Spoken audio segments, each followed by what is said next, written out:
নমস্কাৰ সকলকে ধন্যবাদ জ্ঞাপন কৰিছোঁ মোৰ টপাৰ বেবী ইউটিউব চেনেল চাই থকাৰ বাবে মৰমৰ ছাত্ৰ ছাত্ৰীসকল আজি আমি ভিডিঅ'টো যোগেদি আলোচনা কৰিবলৈ লৈছোঁ যে যিহেতু অতি শীঘ্ৰেই তোমালোকৰ এক্সাম অনুষ্ঠিত হ'ব 2025 বৰ্ষৰ মেট্ৰিক এইচএছ আৰু ইতিমধ্যে তোমালোকৰ এডমিট কাৰ্ড আহি পৰিছে আৰু কেইবাটাও জাননী তোমালোকক দিছে যে সেইখিনি তোমালোকে এক্সাম চেণ্টাৰত অৱলম্বন কৰিব লাগিব। তোমালোকে যদি এক্সাম চেণ্টাৰত যোৱা তোমালোকে সেইকেইটা বিষয় তোমালোকে মনত ৰাখিব লাগিব আৰু ইনষ্ট্ৰাকশ্যনখিনি তোমালোকে মানিলেহে তোমালোকে এক্সাম দিব পাৰিবা। মৰমৰ ছাত্ৰ ছাত্ৰীসকল আজি আমি এই ভিডিঅ'টোৰ যোগেদি ইনষ্ট্ৰাকশ্যনসমূহ কেনেকৈ জাননী দিছে তোমালোকক সেইটোৰ বিষয়ে আলোচনা কৰিম।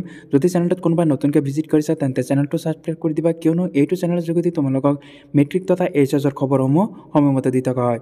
মোৰ ছাত্ৰ ছাত্ৰীসকল সময় নষ্ট নকৰাকৈ আগবাঢ়িছোঁ ভিডিঅ'টোলৈ। প্ৰথমটো পইণ্ট তোমালোকে ইয়াত স্পষ্টকৈ চোৱা যে তোমালোকে ইনষ্ট্ৰাকশ্যন ইয়াত 6টা তাৰ নেক্সট এটা আছে, তোমালোকক 7টা ইনষ্ট্ৰাকশ্যন দিয়া আছে। 7টা ইনষ্ট্ৰাকশ্যন তোমালোকে মানিব লাগিব।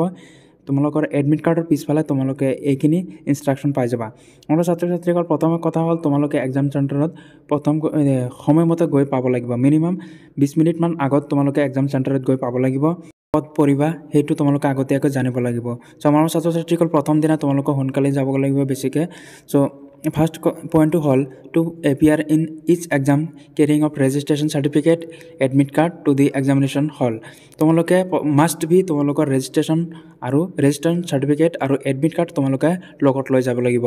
নেক্সট হ'ল যে তোমালোকে মোবাইল ফোন বা ইলেক্ট্ৰনিক ডিভাইচ যিকোনো ধৰণৰ কেলকুলেটৰ হওক বা কিবা হওক তোমালোকে এইখিনি ল'ব নোৱাৰিবা এক্সাম চেণ্টাৰত।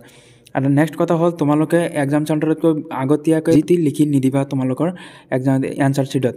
প্ৰথমে তোমালোকে কুৱেশ্যন পেপাৰটো ভালকৈ লক্ষ্য কৰিবা, তাৰপিছত তোমালোকে এনচাৰসমূহ লিখা আৰম্ভ কৰিবা। প্ৰথম কথাটো হ'ল যে তোমালোকে যিটো ওপৰত থাকিব ৰেজিষ্ট্ৰেশ্যন নাম্বাৰটো সেইটো তোমালোকে শুদ্ধকৈ লিখিবা, বাকী চব ছাৰে শিকাই দিব।